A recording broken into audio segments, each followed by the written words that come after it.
আসসালামু আলাইকুম। একটা যুদ্ধ, সেটা ফুটবল যুদ্ধ, অন্য কোনো যুদ্ধ না। তবে সেই যুদ্ধটা যে শুধুমাত্র বার্সেলোনা এবং ইন্টার মিলানের মধ্যে থাকবে সেটা না।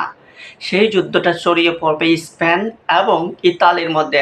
কারণ স্পেনের জায়ান্ট বার্সেলোনা, যে বার্সেলোনা ক্লাবের ইতিহাস ঐতিহ্য সবাই জানে যে বার্সেলোনা কতটা ভয়ঙ্কর ফুটবলে, যে বার্সেলোনার শৈল্পিক ফুটবল দেখে আসছে ফুটবল দুনিয়া।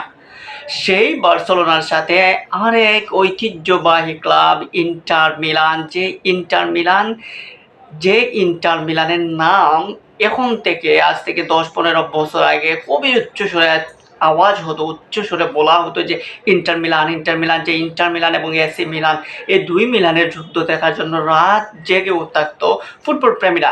সেই ইন্টার মিলান এবার উয়েফা চ্যাম্পিয়ন্স লিগে যে ধরনের পারফরম্যান্স করেছে, সেই পারফরম্যান্সের কারণে সেই ইন্টার মিলানের নাম এখন আবার মনে রাখতে পারছে ফুটবলাররা, ফুটবল প্রেমীরা।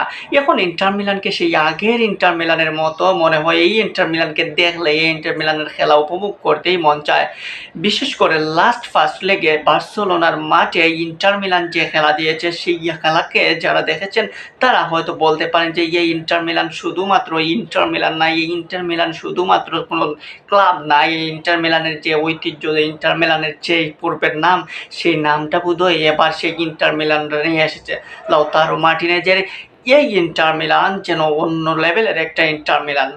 এই ইন্টার মিলান এখন আতিথ্য করবেই বার্সেলোনার, এবং এই ম্যাচটা যদি জিতে যায় তাহলে বুঝতে পারছেন ইতিহাস কী হবে এবং বার্সা ফ্যানদেরকে কতটা কাঁদাবে ইন্টার মিলানের ইতালিয়ান ক্লাব।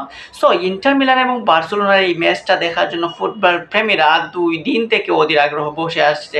যখন থেকে শুনেছি যে ৭ তারিখেই ইন্টার মিলান এবং বার্সার সেকেন্ড লেগ, তখন থেকেই কিন্তু সবার আগ্রহ বেশি, এবং সেই আগ্রহটা আরও বাড়িয়ে দিয়েছে ফার্স্ট লেগের ম্যাচ দেখে। সেখানে ইন্টার মিলান এবং বার্সেলোনার সেই ম্যাচটা দেখেছেন, সেখানে ৩-৩ গোলে কীভাবে ড্র হয়েছে এবং সেই ড্রটা কতটা কষ্টসাধ্য ছিল বার্সেলোনার জন্য, যেখানে বার্সেলোনা প্রায় হেরে বসে যাচ্ছিল। কারণ সেখানে যদি অফসাইড না হতো তাহলে হয়তো বার্সেলোনা ফার্স্ট লেগেই হেরে যেত ৪-৩ ব্যবধানে।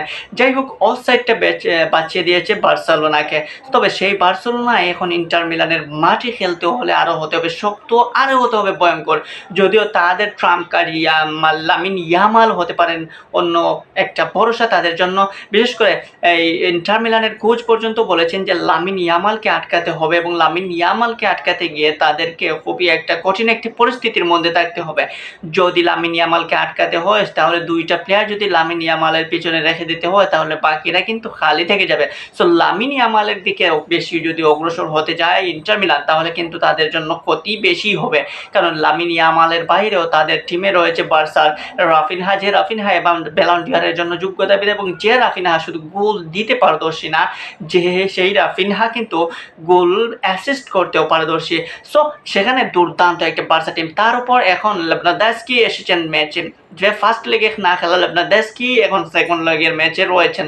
তো সেকেন্ড লেগের ম্যাচে লেভানডস্কি যদি থাকে, একটা গোল মেশিন লেভানডস্কি। সো এই লেভানডস্কি যদি ম্যাচে আসে তাহলে লামিন ইয়ামাল এবং রাফিনহার সাথে লেভানডস্কি কতটা ভয়ঙ্কর অ্যাটাকিং, ভয়ঙ্কর স্ট্রাইকার সেটা তো সবাই জানেন, এবং সেটা দেখা যাবে ম্যাচে।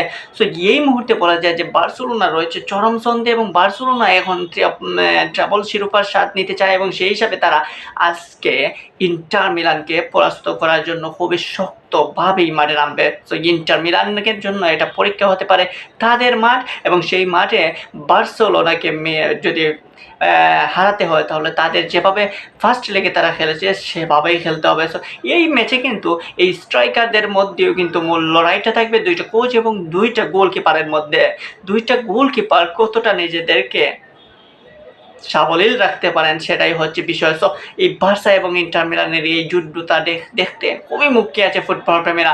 এই যুদ্ধটা শুধু এখন আর ইন্টার মিলান এবং বার্সার মধ্যে রয়ে নাই, এই যুদ্ধটা এখন স্পেন এবং ইতালি ছড়িয়ে সারা বিশ্বব্যাপী ছড়িয়ে পড়েছে। স্পেশালি বাংলাদেশি ফুটবল প্রেমীরা এখানে এক ধাপে গিয়ে, কারণ এখানে আমরা জানি বাংলাদেশি ফুটবল ফ্যানদের মধ্যে রিয়াল মাদ্রিদ এবং বার্সা ফ্যানদের প্রভাব খুবই বেশি। বার্সেলোনা এবং রিয়ালের ফ্যান এই বেশিরভাগ ক্ষেত্রেই বাংলাদেশি ফ্যানদের মধ্যে এই থেকে থাকেন। তবে সেখান থেকে যেহেতু রিয়াল মাদ্রিদ সরে গেছে, সেখানে বার্সেলোনার ফ্যানটাই একটু বেশি থাকবে। সো বার্সেলোনার ফ্যানরাই আজকে হয়তো কাঁদবে, নয়তো হাসবে, এবং সেই হাসিটা দেখতে চাইবে বাংলাদেশের ফুটবল ফ্যানরা। তবে ম্যাচটা উপভোগ্য হবে, সেই ম্যাচটা দেখতে মুখিয়ে আছে সবাই।